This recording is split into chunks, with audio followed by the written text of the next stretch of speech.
Hey guys, Coach Jason, hope you're doing well. So I'm going to conclude the series for sub 230 marathon workouts here. Today's 3 late season workouts. I did 3 early and 3 mid-season. Those videos are in the description down below. And I've done the same thing for sub 4 hours, sub 330, and sub 3 hours, all down below too.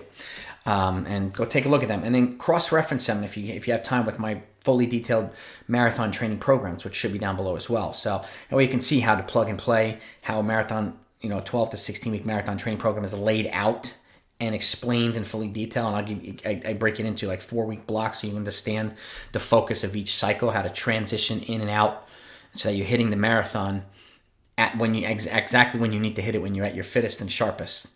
So marathon is, you want to be as precise as possible with marathon training. It's not like a 5K. You can't come back the next week and do it again. So being as precise and methodical as possible is a good thing. So, and my videos kind of give you the insight into the logic behind it. And this is stuff that I've used for 2 decades as a coach. This isn't simply me drawing stuff up on a paper and putting it out here. I've used these workouts on athletes from beginner level all the way up to pretty much elite level, and with success. So I wanted to share that. But before we do that, if you're a coach or an athlete you like or runner and you want a lot of good content, don't leave without subscribing to this channel.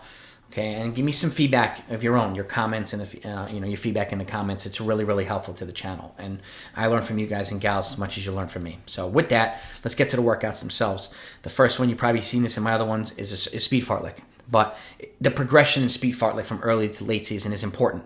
So that's why I encourage you to watch the early and mid so you could see how things transition. So with that, you do your warm up, whatever it is, just say 2 to 3 miles or whatever it is. You do your drills, strides.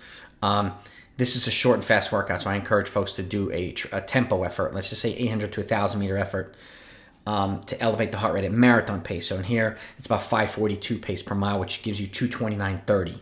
So let's just say you run a 251, a 250 to 800 meter effort to elevate your heart rate. Then you take about a 2 to 3 minute active recovery, and then the workout itself is 22 to 24 times 1 minute hard versus 1 minute easy. The hard effort's between 10K and 5K pace.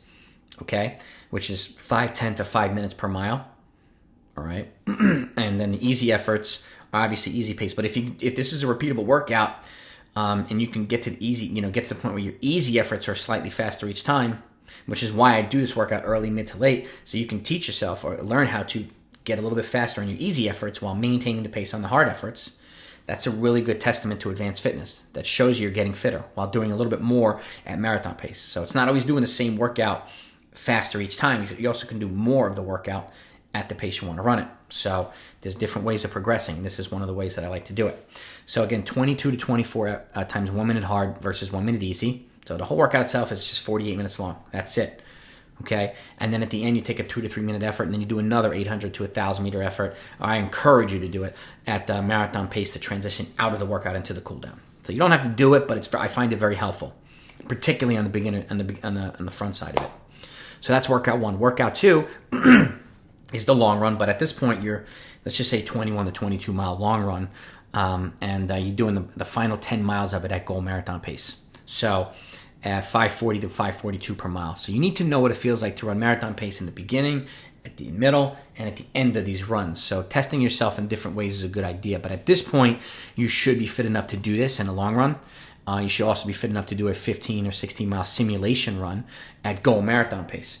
If you're not running a half marathon about 5 to 6 weeks out, that's a good option to do too. A simulation run to tell you how fit you are and how ready you are for the marathon itself. So again, 21 to 22 miles with the final, and it's just a progression. It's relaxed and kind of easing into a steady pace. Let's just say you start at 7 minutes per mile and you kind of transition down to the low 6s. And then the last 10 miles, you lock into your marathon pace and you rock and roll. Okay. 540 to 542 per mile at the end. And then lastly is 3 times 5K. Okay. With a 3 minute recovery. And I've done this with several athletes with a lot of success. So you progress from marathon pace to half marathon pace.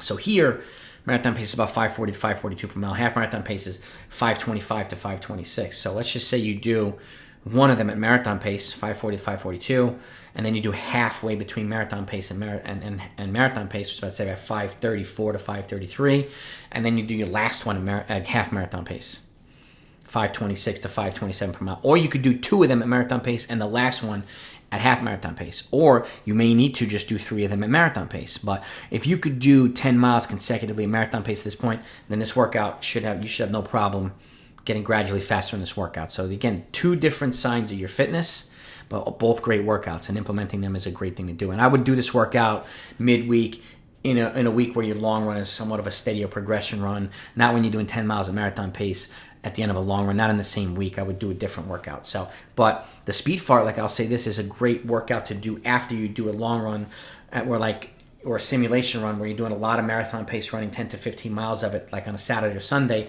I would wait until Wednesday or Thursday of the following week to do something short and fast to get the zip back in your legs. So the longer things like that, I would give it an extra day's recovery to make sure that the legs are back under you before doing something longer again, or a workout altogether. So those are the 3 workouts.